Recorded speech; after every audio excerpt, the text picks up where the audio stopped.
As well as being really important to conserve water, it's also really appropriate to plant drought-tolerant plants in your garden. What that basically means is to plant plants that will tolerate very hot and dry weather for a sustained period of time. It's quite easy to identify plants that are very likely to tolerate this type of climate.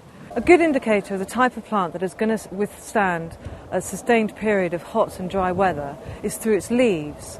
So if you have a plant with a succulent leaf like a sedum, or plants with a spiky leaf like a rosemary, or with a downy leaf like a cistus, or a bluey or glaucous leaf like a lavender, a hairy leaf such as a cistus, or many herbs in fact, and a waxy leaf such as a holly, a spiny leaf such as a rosemary or a lavender. So plants with leaves that might be waxy or spiny or slightly hairy, slightly blue or very succulent are all the type of leaves that are good indications that the plant is likely to withstand a drought condition. These plants provide continuous year-round shelter for wildlife, as well as an abundant nectar source through their various flowers.